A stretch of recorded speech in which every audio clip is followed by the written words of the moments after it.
14वां अध्याय मनु आदि के पृथक पृथक कर्मों का निरूपण।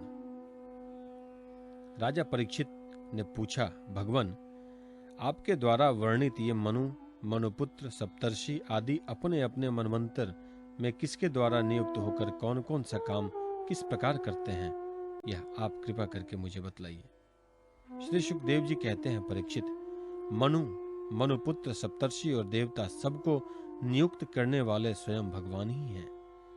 राजन, भगवान के जिन यज्ञ, पुरुष आदि अवतार शरीरों का वर्णन मैंने किया है, उन्हीं की प्रेरणा से मनु आदि विश्व व्यवस्था का संचालन करते हैं। चतुर्युगी के अंत में समय के उलटफेर से जब श्रुतियां नष्ट प्राय हो जाती हैं, तब सप्तर्षिगण अपनी तपस्या से पुनः उनका साक्षात्कार करते हैं। उन श्रुतियों के ही सनातन धर्म की रक्षा होती है।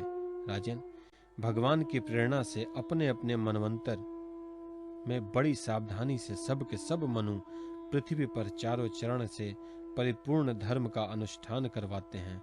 मनुपुत्र मनवंतर भर काल और देश दोनों का विभाग करके प्रजा पालन तथा धर्म पालन का कार्य करते हैं।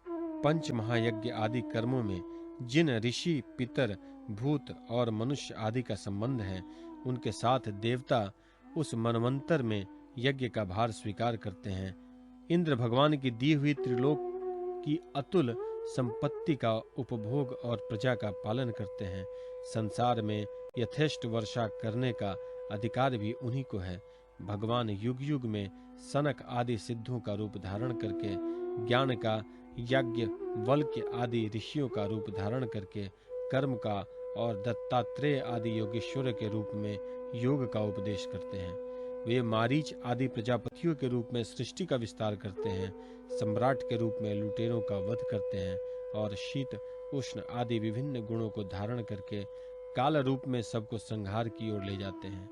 नाम और रूप की माया से प्राणियों की बुद्धि विमूढ़ हो रही है, इसलिए वे अनेक प्रकार के दर्शन शास्त्रों के द्वारा महिमा तो भगवान की ही गाते हैं, परंतु उनके वास्तविक स्वरूप को नहीं जान पाते। परीक्षित, इस प्रकार मैंने तुम्हें महाकल्प और आवांतर कल्प का परिणाम सुना दिया।